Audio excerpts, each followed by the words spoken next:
The views and opinions expressed on any program are those of the producers and/or the persons appearing on the program and do not necessarily reflect the views and opinions of FRC Media, Bristol Community College, or the City of Fall River.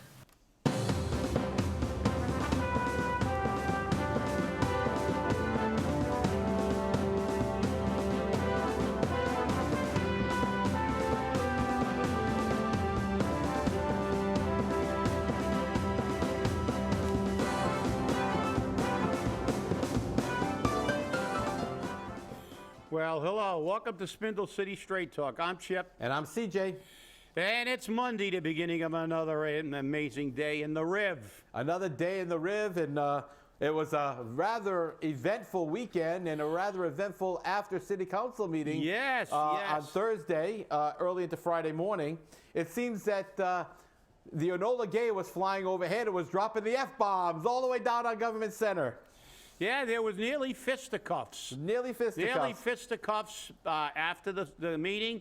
It's getting extremely acrimonious down there in the council chambers. It looks like they were gonna begin to live up to the well, you know, I mean, Fall River City Councilors should act like Gilhooly and you know, in the movie of the Fall River Gilhoolies. The Fall River Gilhoolies, there you go. Or as they said on the ESPN special they ran at one time on Chris Herrod, they said Fall River is a place where people punch first and ask questions later. So it looks like our councilors want to engage, but I'll tell you what, I've got an idea. Let's make this a positive rather than a negative. Instead of rolling around in this, you know, around Government Center, let's have a charity boxing event. I'll set up the referees and I'll donate the gloves and the headgear and stuff and let them at least we can raise some money. I think that would be a pretty good draw. So, but it's getting testy, and you know it's. You know, the old adage of disagreeing without being disagreeable, and that's the problem. They can't, you know, politics in the United States has evolved to the point where rather than debate the other individual and prove them wrong on the merit of the argument, you get personal and you want to fight and you want to call names and you want to disparage the person's character. So, I mean, you know, this is one of the reasons that we don't get anything done anymore. Years ago, they used to be able to have differences of opinion, fight like hell, and still fundamentally not, you know, delve into the, you know, things that are totally beyond the bounds of politics. Yeah, but you know, this is interesting because from reports that I received, and I confirmed several of them with another reporter, Alan Zarek, who was present. I guess the budget was thrown. Steve Long threw the budget on the ground, and it was after Sean Kadim said to him, "You said you didn't read the budget. Yet you're saying it's the best budget you've ever seen. So who read it for you?" And this is a paraphrase. And he goes, "You want to handle this like a man?" So Sean Kadim put the budget down and took off his jacket, and they were going to handle it like a man. You know, hey, I don't know. This is you know, I think it's going to break out in the middle of the city council chamber. And I think they need a licensed referee and maybe a licensed trainer. So you think you're available, Chip?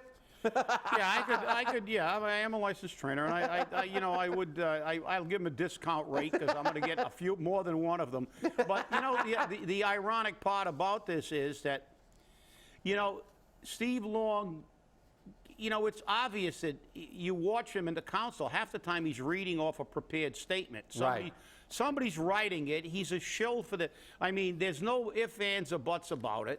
I mean, you know, he never saw anything that was proposed by the mayor that he didn't love. It wasn't wonderful. The city was a thriving metropolis, by the way, that had 13 more arrested in a drug sweep, and some of them was from the previous drug sweep, too. But, you know, these are the kind of things that, look, when you're this obviously, you know, in the tank, and, you know, I don't have a problem with agreeing with some things, but it's not in the nature of a human being to agree with every single thing somebody does, especially a politician, and especially in a city like this. You know, I mean, it's obvious that he doesn't do any homework. He's given his marching orders, and he does what he's told, as are a few of the others. And you know something? That's politics, but people should be paying attention to that fact and making sure that he doesn't get in again. That's why I have to applaud the Supreme Court. The Supreme Court made a decision, I guess, I heard this morning when I was watching the national news, a case that went back to 2011 for some group, I think it was a musical group or something, about patents and trademarks or something, and they said that they could deny them on the fact that they were offensive. And the Supreme Court said no, it's freedom of speech. And hey, thank you, Supreme Court, for upholding the right to freedom of speech. We've become so politically correct that we can't say anything that might offend somebody anywhere in the four corners of the globe. If you're offended, you can't say it. Soon they'll outlaw your ability to think it. And they said this actually has some other implications. I don't know if you all remember, football fans, the people objected to the Redskins logo. It said it was offensive to Native Americans, and this particular one was offensive to Asians because I think the group's name was Slant. And they upheld their right to do it. And good, because this is another thing that gets back to our inability to have a dialogue and argue on issues. It's because you're so restricted, you have to get into a fist fight. Because anything you say may be construed as a hate crime or being offensive to somebody. And, that's what we have to understand. With that constitutional right also comes the obligation on the part of Americans to understand that with that also comes the right to have to listen to things you don't like. Freedom of speech doesn't only go one way. You can't have just freedom of your own speech. It's freedom of everybody's speech. You can't say, well, it's 6-3 against the mayor, so we got to get rid of all those 6 people. But if it was 6-3 for the mayor, we're going to canonize these people as saints. That's not the way it works. You have to be able to accept the fact that people are going to say you dislike. So rather than attack them like we do now, you prove their point as being wrong. As I've said, I think, on this show a few times, to me, the greatest symbol of that and the American concept of the freedom to be even an idiot was when the American Civil Liberties Union, a group made up mostly of Jewish lawyers, of Jewish ethnicity and religion, defended the American Nazi Party's right to demonstrate. And they were demonstrating against fundamentally them. But these lawyers went in and said, this is America, they have the right to be idiots and demonstrate, and we'll just let them demonstrate and let the people draw their own conclusions when we show a counter-argument to what they're saying. And, that's one of the problems we have today. And it's like everybody wants to be, this is like, they used to say politics is warfare without bloodshed, and unfortunately it's become warfare with bloodshed in many cases, as we've seen most recently. So I had to get off on that little tangent because it really disturbs me when they're going to get into fist fights over the budget. Let's just discuss the budget. And by the way, as a city councilor, if you don't have time to read the budget, or you don't want to stay in a meeting over 45 minutes, don't run for the office. I agree, 100%. And the problem is that he's already admitted that he has not read the budget, but he's going to vote for it, which tells you right off the bat, like you said, he's a shill. Whatever the mayor throws down, he does.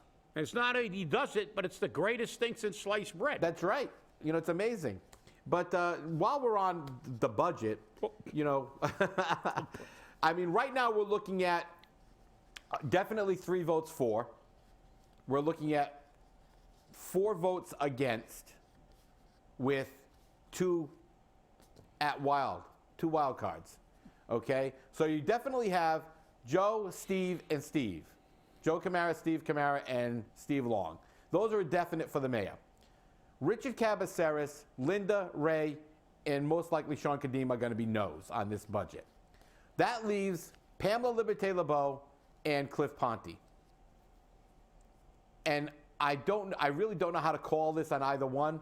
The last budget, Pam sold her vote, in my opinion, again, this is my opinion, for a teacher at the Spencer Boarding School where her children go. Okay, so if it's that cheap to get a vote out of Pamela Liberté-LeBeau, then that's probably going to be a vote for the mayor's budget.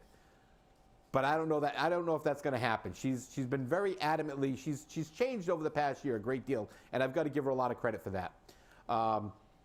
And Cliff Ponte, Cliff Ponte is always a wild card. You never know which way he's going to go. He's not clear on things to the public. They have no idea where he's coming from, where he's going to. But I can tell you this, the mayor has to get both votes in the affirmative on the budget, or he goes 112. Because if the vote splits, or both votes go against him, then we go to a 112. So those are the 2 wild cards. So you got to keep an eye on those 2 city councilors. There's no question about that. Yeah, you're right, CJ. And the thing is, but let's vote on the budget as a budget. I mean, you know, there's talk. We've seen people, and we've researched the budget, you and I, and we've looked at it. And the people we talked to who were, you know, experts in that field, you would say, they're qualified. They've done city budgets that far exceed Fall River's, and they've done other budgets, and they've done Fall River city budgets. And I've talked to more than one person. They say the budget is full of over projections and revenues. It's not a good budget for a city like Fall River, which has to be fiscally conservative. And fundamentally, it's just, you know, we're setting ourselves up for having a deficit in the next fiscal year because, you know, just in the excise taxes alone, the 14%. 14% when we haven't even collected what we projected last year. And these projections are not actuarially sound. I mean, you know, I gave the lemonade scenario last week. You know, if you've been making $10 a week on a lemonade stand, if you project $1,000 a week in profit next year, and you set up your budget based on $1,000 a week income, you're probably going to be out of business. And this city, the problem is this city never ever goes out of business. And in your weekend flush, I think you actually, you know, really put the issue, you know, in a little, you know, that's the microcosm of the issue. You quoted Ronald Reagan. The problem is not that the people are taxed too little. The problem is government spends too much. And you're right, CJ, that Ronald Reagan was right, as was Milton Friedman when he talked about getting rid of all the sand in the desert, and Winston Churchill when he said you can't tax your way to prosperity, and taxing people is like standing in a bucket and trying to lift the bucket by the handles. Exactly. You know, we've had throughout history, we have had people tell us that taxation, and we can go back to Thomas Jefferson. Thomas Jefferson had some really good quotes on taxation, too. And the fact is that, you know, we have been told for centuries that you can't tax your way to success and prosperity. Yet, a city that's in the worst financial condition in the state continues to put in budgets full of excess spending and excess revenue projections, and then we wonder why ultimately we run short of everything. It's bizarre. It is. Well, we always call this bizarro world anyhow. That's right.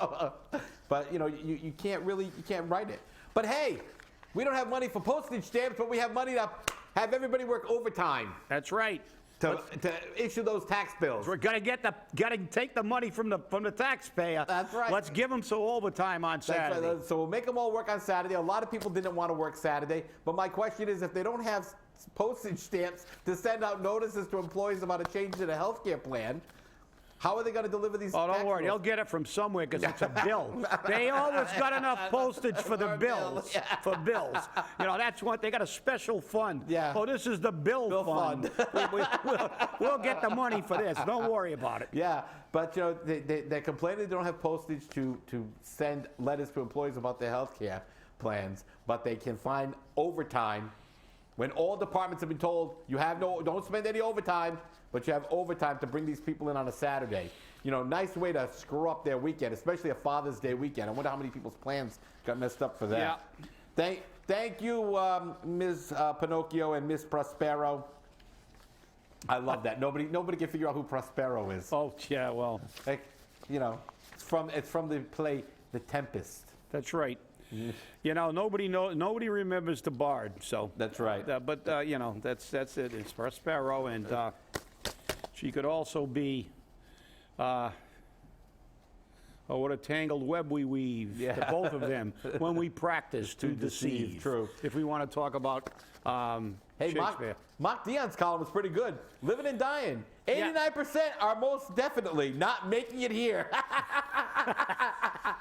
Yeah, well, you know, look, you know, kudos again to Mark. He hit it right on the head, but how many times have we on this show, going back a couple of years, almost to the beginning of the show, talked about how many people we've had on the school lunch program, how low the incomes were in Fall River. We have 23. We've got the statistic ad nauseum, 23% of the population living below the poverty level. We have the lowest household income, per capita income in a state, of any city of our size, and basically any city. We're the poorest city in the Commonwealth, yet we spend like we're Newton. The mayor wants to give pay raises. Let's get parity with the cities that have 10,000 more businesses than we do, and they're bringing in about 100 million more in taxes. So, but, again, he hit it right on the head.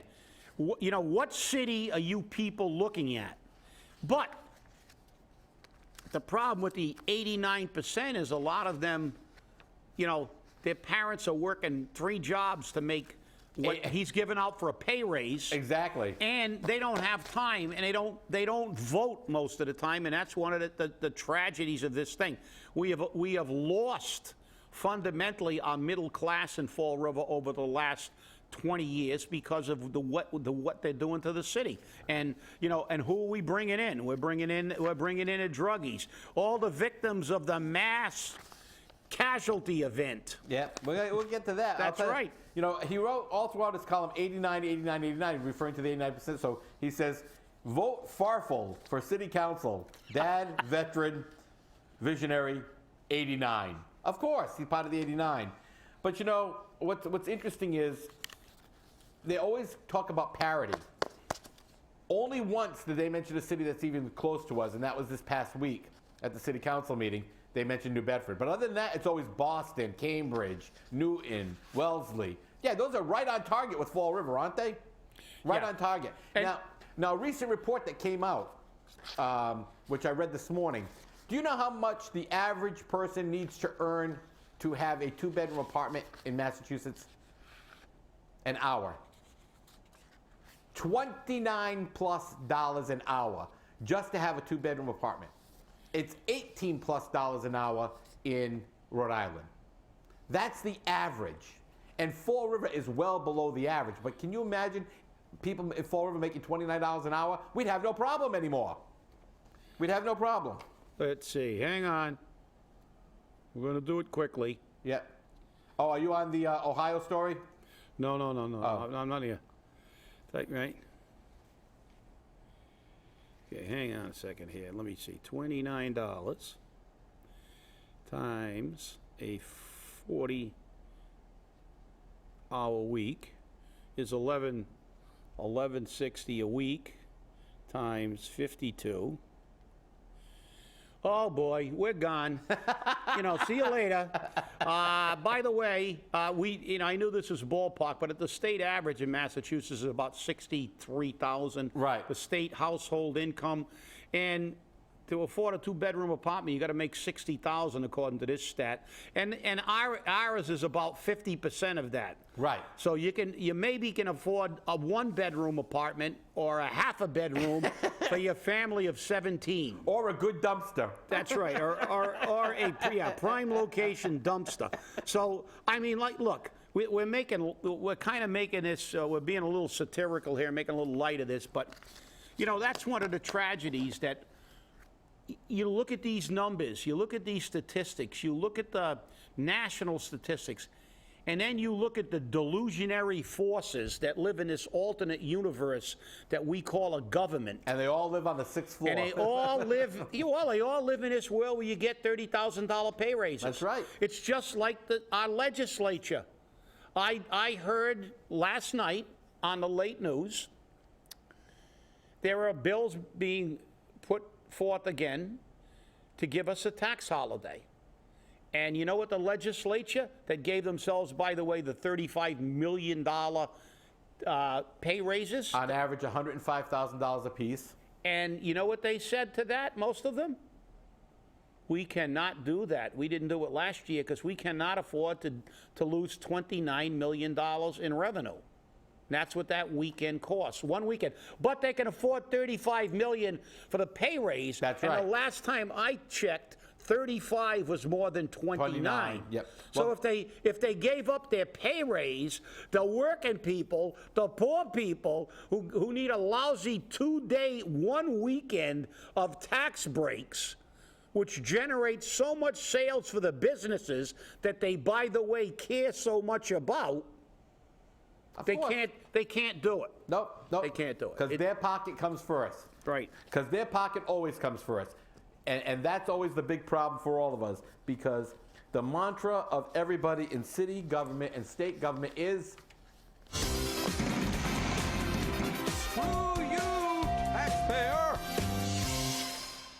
I wonder if anybody's ever noticed what it says at the bottom of that screw you taxpayer line. It says government saying. You can't make this stuff up. You just can't make it up. So yes, as we mentioned earlier, 13 people were arrested by former police and drug charges, many of whom were arrested not too long ago On drug charge, yeah. on the same drug charges. Well, hey, look, it's a growth industry. It's like The Godfather. They tried to get out, but they pulled them back in. Pulled them right back in. So, I mean, and they were arrested at several locations. One was made at 229 Stafford Road, where 3 arrests were taken, which had 530 bags of suspected heroin, 1.6 grams of crack cocaine, and assortment of pills and drug paraphernalia. Steve Martin's 31, 229 Stafford Road, Tyler Grosson, 29, 229 Stafford Road, and Samantha Moss, 26, 229 Stafford Road. And then Moss also had an outstanding warrant for possession with intent to distribute Class A drugs. See that? More of them have more warrants. Yeah, well. And while serving a search warrant at 175 Aberdeen Street, police located the target of their search, Kyle Davis, 26, of 175 Aberdeen. He was charged with possession to distribute a Class A, subsequent offense, possession of a Class E drug, 3 counts of possession of a Class E drug, and possession of Class C drug. Police said during that search, 180 bags of suspected heroin and an assortment of pills, and $3,831 was confiscated. Police also made the following outstanding drug warrant arrests. Crystal Medeiros, 32, of Tennyson Road, Somerset. Jonathan Lima, 34, 1873 North Main Street. Ricardo Madeira, 36, 95 Wade Street. Keyshawn Workman, 19, 106 Kilburn. Police also made the following arrests for outstanding warrants. Anissa Farrington, 35, of 94 Snell. Felicia Souza Woods, 30, of 159 High. Stephen Ponte, 37, of 1301 Slade. And Michael Sarlo, 41, of 239 Glasgow Street. And finally, Jonathan W. White of 211 Hathaway Commons Road on a charge of possession with intent to distribute Class A. So this is Fall River's new drug industry. This is a thriving industry, and if the police keep getting allowed to to enforce this, our economic development's going to go right out the window, I guess. I wonder how many people in Fall River got almost $4,000 laying around a house, you know? Yeah. And the potential to sell another $10,000 worth of stuff, you know, so. You mean to tell me you don't have that lying around your house? Yeah, always, yeah, you know, it's just on a, you know, it's just, I use that to, you know, use it as coasters. I know. We use that money as coasters. In Montgomery, Ohio, they're seeking to have a state of emergency declared because they're on pace to have 800 people die this year due to overdoses in their county. Per capita, we're #1 in the nation in overdose deaths. Overdose is the leading cause of death for Americans under 50. They now claim more lives in car crashes, gun deaths, and the AIDS virus did at its peak. Oh. On any given day, Montgomery County Sheriff's deputies respond to multiple overdose calls and are equipped with Narcan, or naloxone as it's called, a nasal spray that counteracts the effects of a drug overdose. Here's the problem. You as citizens that allow this to happen are creating a society where there is no effect, negative effect for negative behavior. And these people now want more money so they can have more time to line up to have more overdoses because they're trying to avoid overdoses by giving them a safe place to shoot up, giving them Narcan to bring them back to life. And #1, I take offense at calling this a mass casualty event. This is another situation where finally the Supreme Court said, look, we're way too politically correct, and now this is another issue. You know, a mass casualty event is when there's a catastrophe, a flood that kills people. You know, when the bubonic plague hit Europe, that was a mass casualty event. It wasn't anybody's fault. Every one of these people took drugs voluntarily. I don't think any of these people were forced to take drugs. You know, we continue to work in opposite ends. We want to fight this crisis, but we want to fight it by enabling them to be drug addicts and not be and shoot up and give them needles. You know, the bottom line is, as a wise man once said, he said, "Man's the only animal that can blush and the only one that needs to." We're also the only animal that doesn't follow Darwin's theory of natural selection and survival of the fittest. The fact is that in the animal kingdom, other animals besides humans, and we are an animal, we are, you know, and if you're born with a inability to survive, you die, and that's the process of natural selection. And many years ago, at the beginning of this nation, we had a process of natural selection. When you got in a wagon train and went out to the west to get some land, if you didn't have the ability to survive, you know, if you didn't fight off the Indians, you died. And that's the process of natural selection. So we had strong, tough individuals. And now we have a society where the society is more concerned with taking care of people that really don't have the strength to survive without them. And you can say, well, that's what we should do. Well, you know, it's all I can say is it's my opinion, but we're damn lucky that the Depression preceded the Second World War.